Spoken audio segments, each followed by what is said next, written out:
welcome to This Week in Health IT, where we discuss the news, information, and emerging thought with leaders from across the healthcare industry. This is episode number 13. It's Friday, April 6th. Today, does Satya Nadella know something that we don't? Microsoft does a major reorg away from their Windows operating system group. Does that mean anything for health IT? We also take a look at an article about what physicians can do about the rising cost of healthcare. And we're going to also talk about women in health IT leadership roles. This podcast is brought to you by Health Lyrics, a leader in moving healthcare to the cloud. To learn more, check out healthlyrics.com. My name is Bill Russell, recovering healthcare CIO, writer, and consultant with the previously mentioned Health Lyrics. Today, I'm joined by a friend of a friend and someone that has had an impressive CIO career. Sue Shade recommended that I reach out to her as a guest for her leadership, but it really was a Chime presentation that I attended where I made the decision that I had to have Jamie on the show. It's in that presentation about digital transformation. She shared a strategy for getting buy-in that was powerful and yet really simple. But before we get there today, I'm excited to have Jamie Nelson, the CIO of the Hospital for Specialty Surgery, join us. Good morning, Jamie, and welcome to the show. Good morning, Bill. How are you? Good. So that Chime presentation this past year, you were talking about the need to improve the intake process for surgery. And you had a whole bunch of different technology tools that you were using. And what you decided to do, or at least what I remember from the talk, is you brought the team in, the executive team, and the people responsible for it. And you said, okay, you're going to go through the process with the tools we have today for this. And, and then we'll just talk about it when we're done. And when they were done, you had complete buy-in that the process was a little convoluted and needed to change. Can you tell us a little bit about that process? Sure. We had so many tools. We had different ways of collecting data. We had portals, we had paper, we had research assistants, we had registrars, nurses, we had just a wide variety of things, and it really was not patient-focused. And what's really neat is that bringing our leaders together, many of us have been patients here. It's an orthopedics hospital. We all need something done. So understanding from the patient experience was really easy for our leaders. And we realized the necessity to simplify, standardize, and be really customer focused. And that's easy to say, hard to do, because we all want our data. But we're on that path, making some progress. Yeah, and you're in New York City, so you definitely have a lot of competition. Actually, before I get to your bio, can you tell us a little bit about the Hospital for Specialty Surgeries? It's not a household surgery. Yeah. Sorry. Yeah, no, please. So tell us more about it. It's not a household name, although you do sponsor the Mets, so we're going to see it more and more if we're baseball fans. So tell us a little bit about your institution and what you guys do. Sure. So Hospital for Special Surgery, we've been in business about 156 years now, and we are totally orthopedics and musculoskeletal medicine, so that's rheumatology as well. And we've been ranked #1 by U.S. News & World Reports for orthopedics for 7 years running. We're a magnet hospital. So we really do fantastic work here, and we have patients from all 50 states worldwide, and people come here for very specialized orthopedic care, and we're proud of our results. Yeah, and I apologize for saying that wrong. Hospital for Special Surgery. There we go. So here's your bio. It's a great bio. I'll go in reverse order here. You 2 Ivy League degrees, University of Penn and Cornell MBA, and voted, and then you have the consulting credentials, E&Y, First Consulting Group. You have a great healthcare background, Memorial Sloan Kettering, New York Presby, and obviously where you're at now as the CIO. You were named one of the most powerful women in health IT in 2017 by Health Data Management. You have adjusted your organization to the changing needs within healthcare. You've created an organization that now has a CMIO, a CTO, CISO, VP of Applications, AVP of Business Intelligence and Analytics. So you're seeing the trends as they're happening and adapting to those. And the thing we all want on our resume, top 6% of a successful EMR implementations that Epic has highlighted for you guys, and HIMSS level 7. So these are definitely some accomplishments that other CIOs can be jealous of. And I think you forgot, or I did not mention one other accomplishment. I am the mother of 3. Mother of 3. It didn't make it on the bio. Your kids are going to be upset. One of the things we do with each one of our guests is we ask them to give us an idea of what they're currently working on, that they're either something they're working on or something they're excited about that they want to talk about.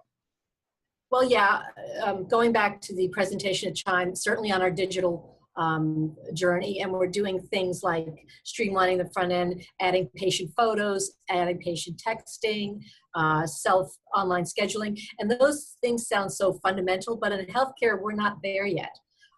You'd have all that in banking, but you don't have that in healthcare, so we're working on that. Analytics is a huge push. What are we doing with all the data we're collecting, and how are we going to use it to improve care?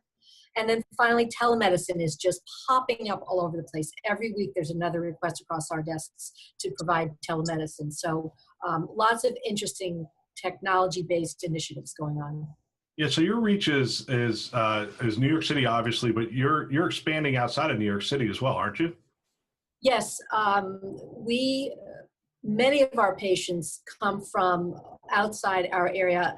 And we know that everyone, except for people who come from the Upper East Side of Manhattan, have to pass some other very fine orthopedics department in a fine hospital to get to us. So we really focus on patient experience, outcomes, letting people know why we need to come here, what the value is of coming to HSS. So yeah, as I mentioned earlier, we're all 50 states, tri-state area very strong, and international. Yeah.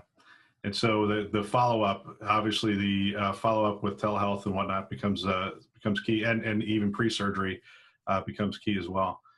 Absolutely. So here's how the show works. We each pick a story for the first segment to discuss, and so I'll start us off. This is over the last week and a half or so. Microsoft has reshuffled the corporate deck as it grapples with a world where PC does not dominate. That's the headline from the LA Times story, and I'll read a couple things from here. Microsoft Corp Chief Exec Satya Nadella unveiled the company's biggest reorg in 3 years, combining the divisions that focus on devices and software for businesses while moving the Windows operating system unit into the cloud operations. He also created an experiences and devices team. This group will focus on how people interact with various computing devices using multiple senses, Microsoft said in the memo. I'm going to combine that with another story, and the other story is Vanderbilt creates AI and natural language processing voice assistant for its Epic EHR. Now, we knew this was coming, but it's exciting to see that it's finally here. So here's a couple of quotes from this thing. The idea to develop an in-house voice assistant came from the general frustration we heard from the users about the difficulty navigating the EHR to find relevant information, said Dr. Kuma Crystal, eStar Core Design Advisor, Assistant Professor of Biomedical Informatics, and Assistant Professor of Pediatric Endocrinology at Vanderbilt University Medical Center, and Monroe Carroll Jr. Children's Hospital at Vanderbilt. And went on to say there's a lot of information foraging that occurs in the EHR, although users often know the precise pieces of data they need to understand the clinical picture. So, it's interesting. The reason I combine these two things is I believe that there's a change going on in what we may be focused on within health IT, and you sort of touched on it. It's really around the user experience, the internal user and the external customer user. And I guess my question is, we have Microsoft saying the Microsoft Windows operating system unit no longer exists and has gotten broken up. And so that's where a lot of our focus was maybe for the last 5 years, Windows upgrades, and we had teams and running around doing those kinds of things. And we had the Vanderbilt creating AI to interact with the EHR. I guess my question to you is, are we at a point where every new technology we are bringing in to the hospital that we need to start looking beyond the traditional PC keyboard interaction and look to the next generation of machine-human interaction? Are we at that point finally?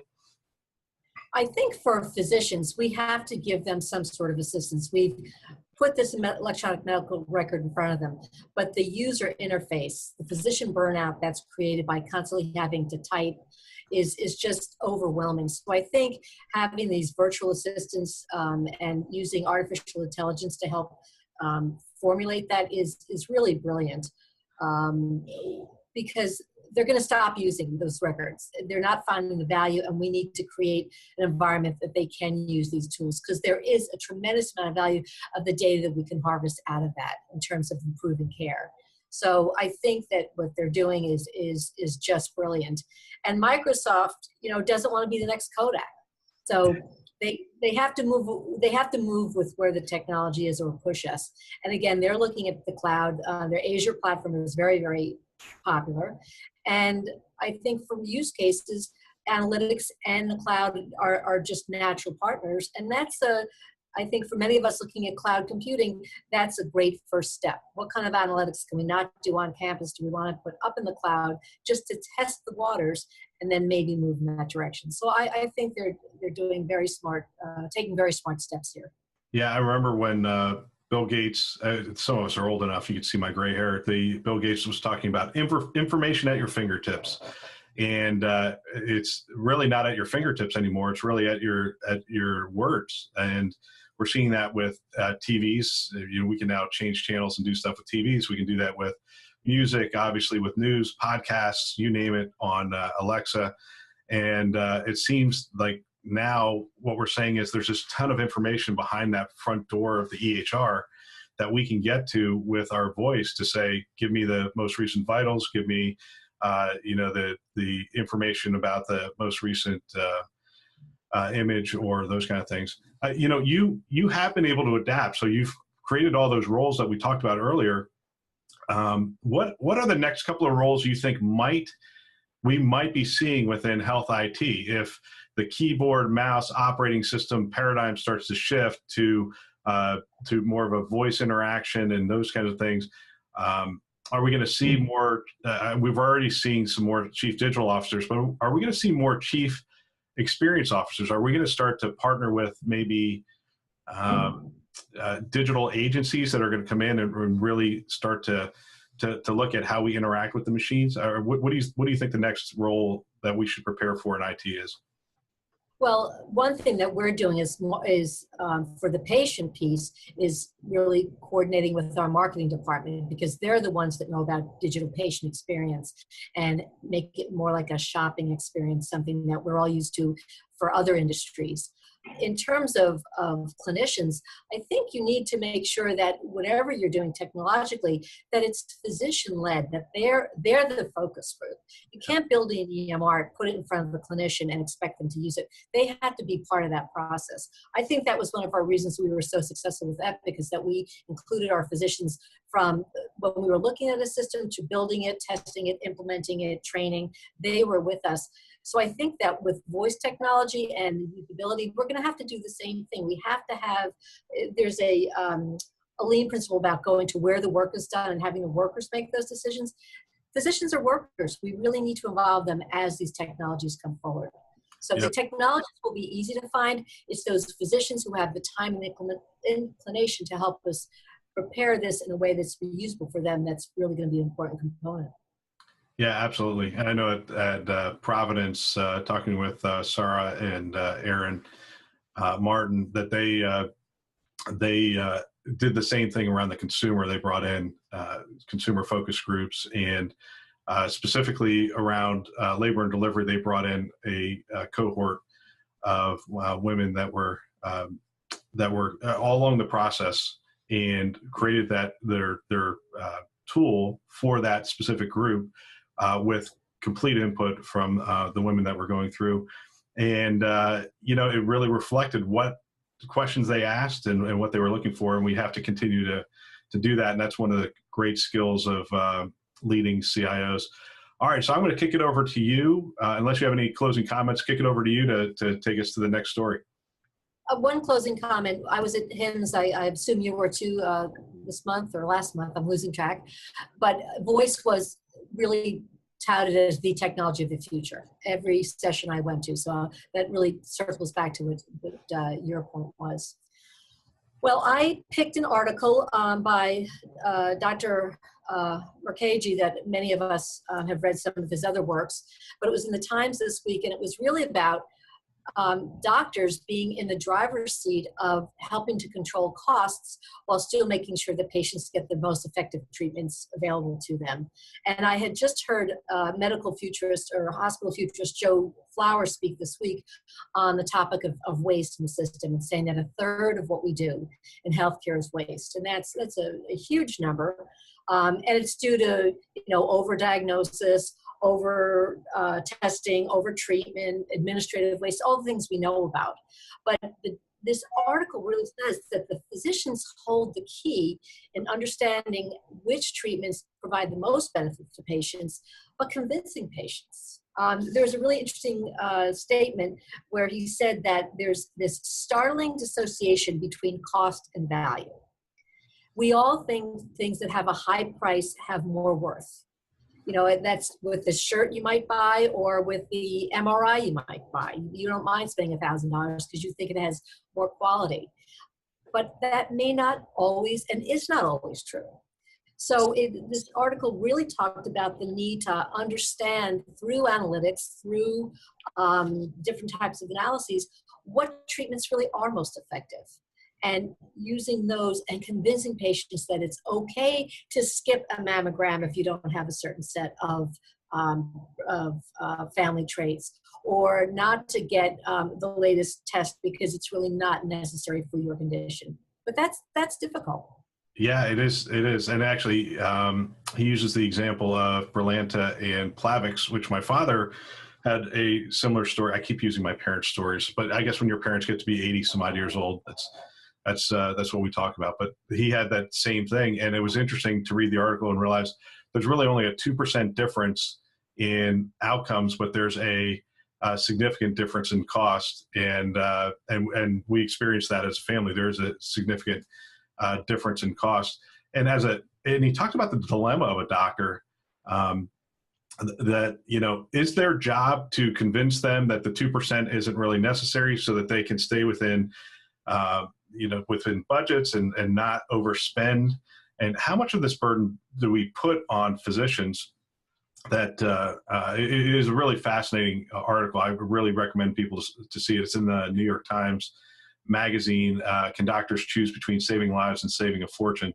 But the one thing I wanted to focus in on with you is you talked about the disassociation between cost and value. It says there's 3 major factors identified by researchers: administrative waste, pharmaceutical cost, and procedural cost.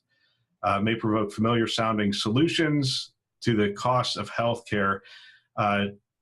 Decrease waste by removing unnecessary and burdensome paperwork, drive down pharmaceutical prices through negotiation on costs, for instance, or by enabling the introduction of generic alternatives for patient-expired medicines, and limit the use of high-cost, low-value procedures where possible. I guess my question really focuses around analytics. So you have an analytics team. Most healthcare organizations are standing up these analytics teams, and some are hiring data scientists. Do you find that physicians want you to focus in on these kinds of things, or the administration wants you to focus in on these kinds of things? Or are we? Well, Well, HSS is very focused on value. About 2 years ago, we hired a physician, Dr. Catherine McLean, to be our chief value officer. And what we're trying to do is to use data. We have data scientists, we have analytics, to try and really understand what the outcomes are of the specific procedures we do here at HSS, and talk about the value of what we do and why people should come here for care. Now, when people come for second opinions, and I'm forgetting the exact percentage, but somewhere between a quarter and a third, we tell them they don't need the surgery, that their local orthopedic surgeon told them that they need it.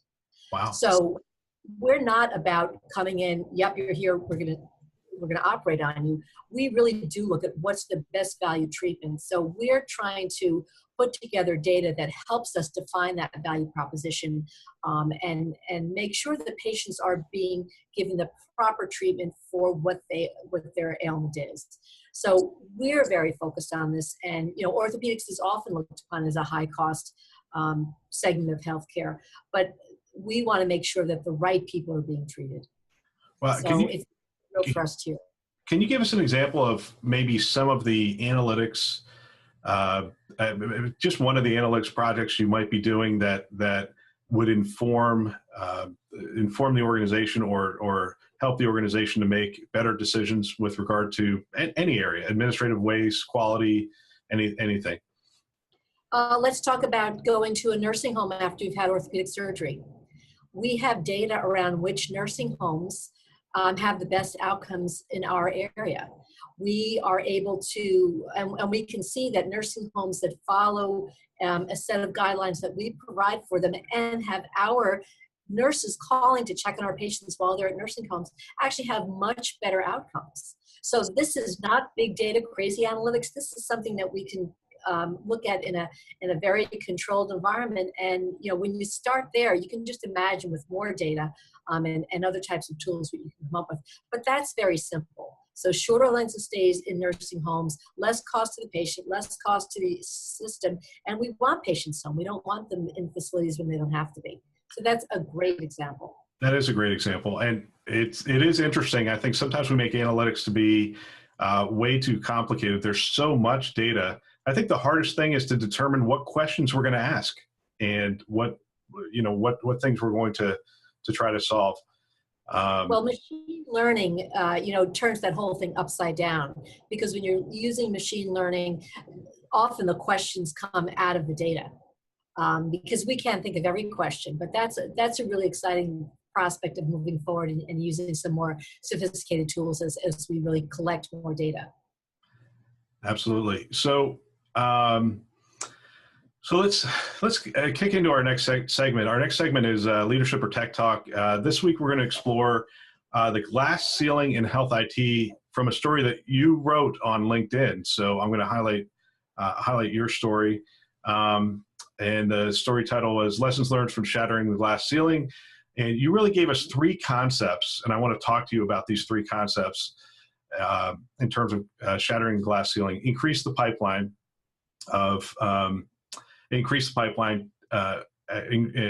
exhorting women to really take risks, and finally to be assertive. So let's just go in that order. So let's talk about the pipeline.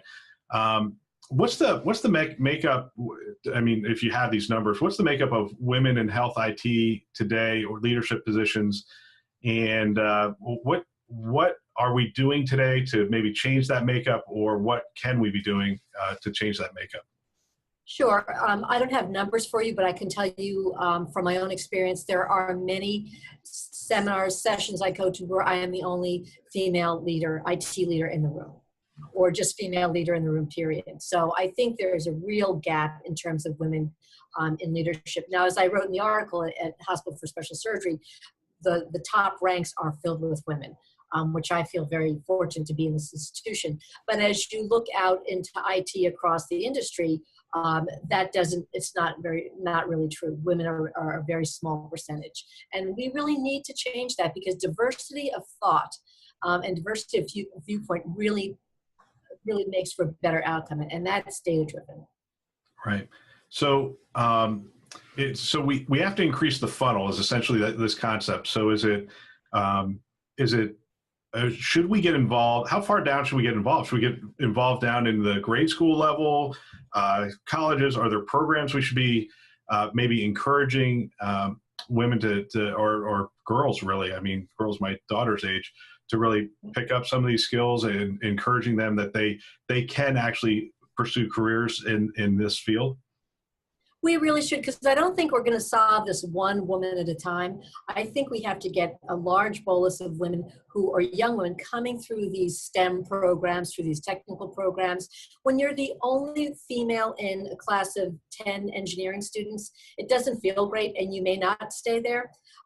If there's 4 women, 6 women, then you start to get this wave coming through. And I think we need to do that. I think once you start to get a larger group, and then the pipeline really does start to fill out. I can't hire a female network engineer. They're not coming through the pipeline. They're not there as much as I would love to. So that's why we really have to start high school, college. I think that's the place. It's kind of crazy, because that's really true. I just took my daughter on a college trip. In fact, I'm off this week, so you can tell with the suit jacket that I'm off this week. We visited some colleges, and she wants to be in forensic science. And, Abby from NCIS has really inspired this next generation to pursue these kinds of careers. But still, when they go around the room and there's, 40, 50 people in the room and they say, who's interested in these roles, it's still a majority for the science, technology, engineering. It's still a majority male raising their hand saying, that's the program I want to go into. So there is something culturally that we need to change before they're looking at colleges to get them to do that. And I think people in roles, people like yourself, like Sue, and many other female leaders. You talk about your CEO. I was at a health system where Deborah Proctor was the CEO. We had our chief strategy officer was female. Our chief financial officer was female. So we had an organization that I think 50% of the president's cabinet was female and 50% male.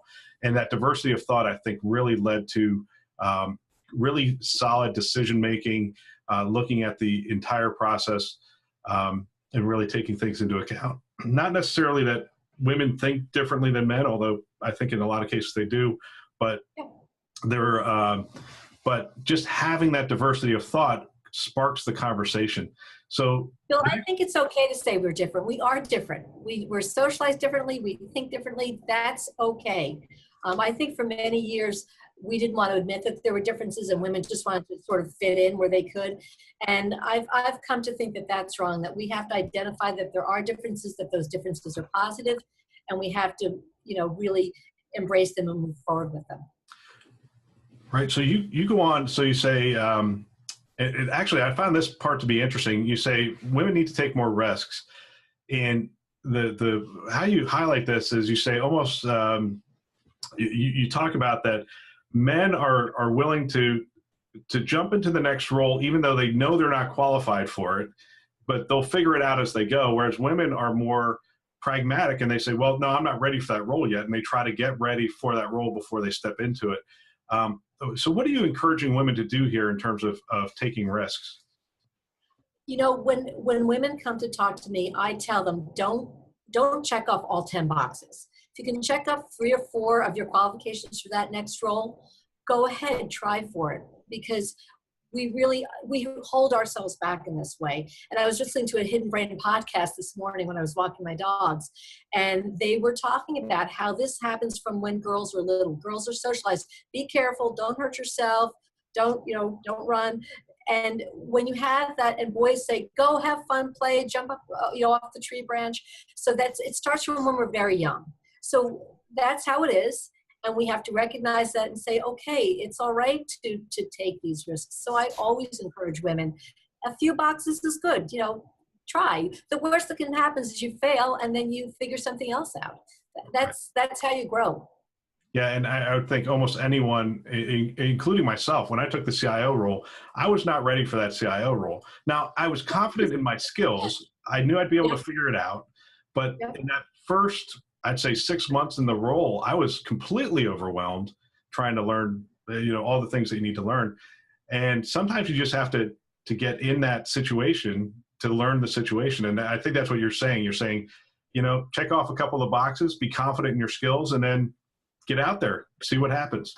And we're never alone. You try a new situation, you've built a network, you have people you can call and ask, and we have to learn to draw on those things and not worry about being perfect. Women are socialized to be perfect.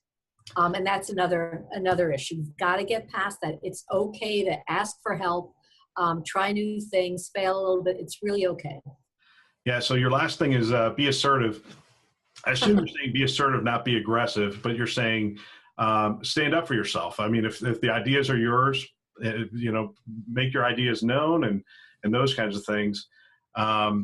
So what are you saying?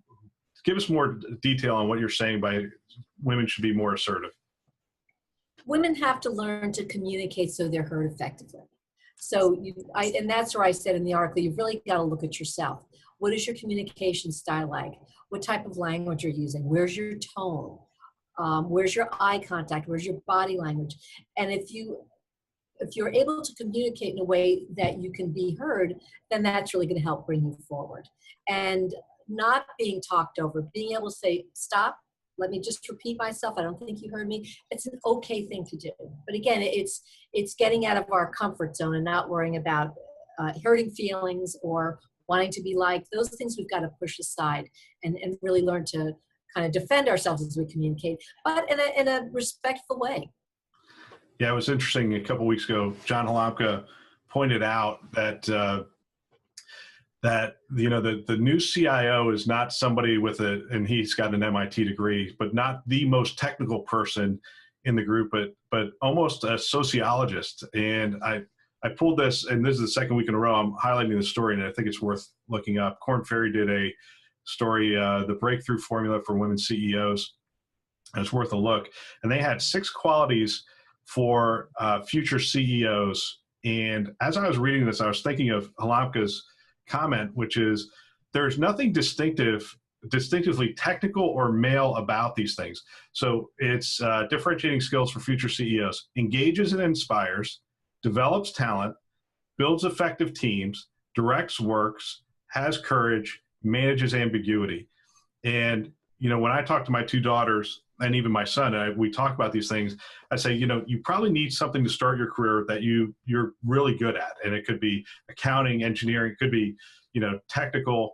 But at some point, what the organization needs more than anything is people that can rally people, inspire people, develop the next generation, build effective teams. And that's a wide open game. And if you can develop those leadership skills, then you can actually progress. Even if you're not the best engineer, you can progress into leadership roles, and you shouldn't consider yourself, just because you're not the best engineer, not ready for leadership, because you may have those skills and those qualities that we just rattled off. I'll let you close out this. At my bio, I have an undergrad in the humanities and a graduate degree in business. I am not a technician. My one coding course was BASIC that I took at Cornell many, many years ago. So my leadership skills are much more around the things that you were just describing, which, by the way, are excellent skills for raising families, I might point out. So yeah, I agree. And especially for women in IT leadership roles, you don't have to be a technician. Men do not have to be a technician. It's about those other leadership qualities. So I think you're completely correct there. I'd love to read that article. I'll find it. Yeah, so this show really does go fast. We try to keep it to a half hour so that busy people like yourself and your staff can just pick it up and listen to it. So we're at the close. Here's what we're going to do. We always close with our favorite social media post of the week, and I'll share mine. You can share yours. So my post is from LinkedIn. It's kind of goofy, but it's something that we've all can relate to, and it's one of those videos, and it has a gentleman sitting on a hood of a car. The car is actually moving down the road, and he's actually in there working on the engine while it's moving down the road. And the caption says, "Fixing bugs after go live." And any of us who've done these things, and he's really fixing the car. He's doing some stuff while it's moving down the road, and we all know how that feels. So, Jamie, to you, I'll let you close out with your favorite post. Sure, and I sent you the link, so hopefully you can post it. But it was also from LinkedIn, and it was about body language and communication. I thought it was a good ending to our discussion today, because very important how we communicate effectively to each other. So great one to check out. That's great. So that's all for now. Jamie, is there a way that people what's the best way for people to follow you? LinkedIn. So Jamie Nelson, and I post things there. I write things, and that's where you can keep up with me. And always feel free to find me here at Hospital for Special Surgery. Sounds good. Also, you can follow me on Twitter, the Patient CIO, my writing on Health Lyrics website, and Health System CIO. Don't forget to follow the show on Twitter, This Week in Health IT, or This Week in HIT, and check out our new website, thisweekinhealthit.com. And if you want to catch some of our videos, we launched a YouTube channel. It now has close to 70 videos out there, little snippets from each one of the shows. And you can get to that. The easiest way to get to that is thisweekinhealthit.com/video. And if you get a chance, leave a review for us. That would be greatly appreciated.